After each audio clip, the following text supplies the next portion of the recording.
السلام علیکم ورحمۃ اللہ تعالی وبرکاتہ۔ آپ کا خوش آمدید ہے یو ایس کامریڈ کلاسز میں۔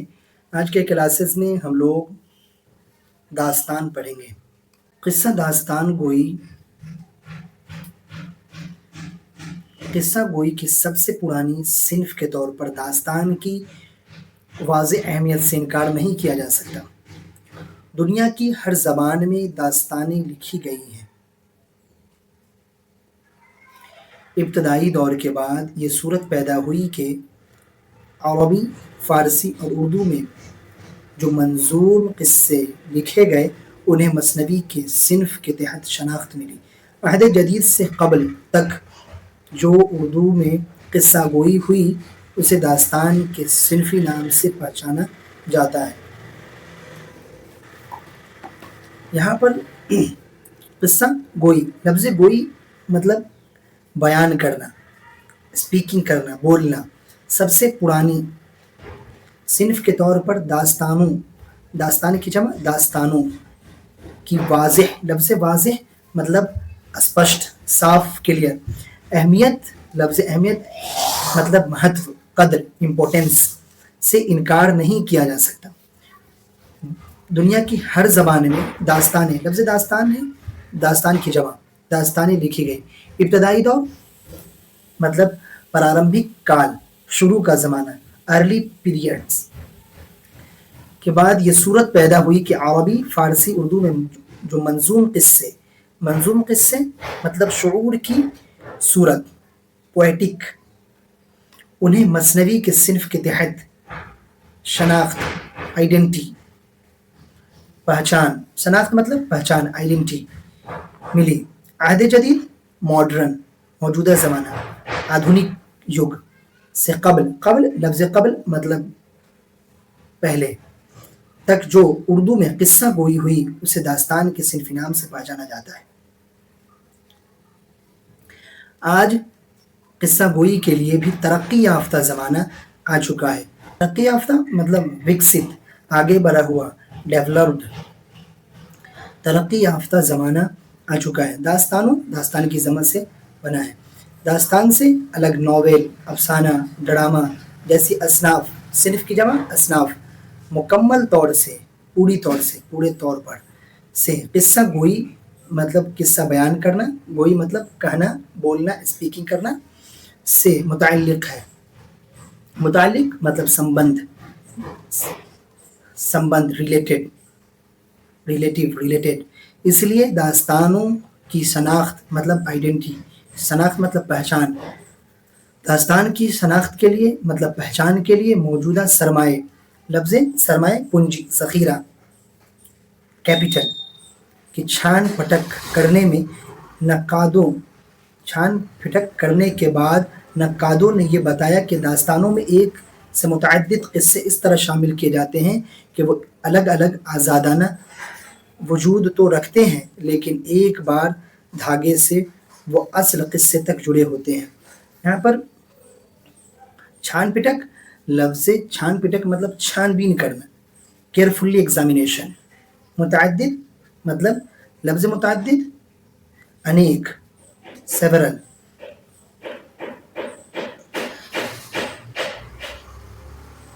آزادانہ طور پر تو ہے لیکن ایک باریک دھاگے مطلب ایک چھوٹا سا ایک دم جو دکھائی نہ دے، باریک دھاگے سے وہ اصل قصے سے جڑے ہوتے ہیں، مطلب ملے ہوتے ہیں، اس سے وہ ریلیٹڈ ہوتے ہیں۔ داستان کے فن کی اسی بنیاد کی وجہ سے ممکن ہوا کہ داستان امیر حمزہ یا الف لیلی جیسی طویل داستانیں سامنے آئیں۔ داستان کے فن کی بنیاد مطلب آدھار، بیسس سے یہ ممکن ہوا۔ داستان امیر حمزہ اور الف لیلی جیسی طویل لمبا کے لیے استعمال کیا جاتا ہے، طول سے بنا ہے طویل مطلب لمبا چوڑا، سامنے آئی۔ داستان کی ایک شناخت مطلب پہچان، آئیڈینٹی۔ ما فوق الفطری عنصر بھی ہے۔ ما فوق الفطری عنصر مطلب الوکک، سپر نیچرل، الوکک ما فوق الفطری کی یہ عنصر ہے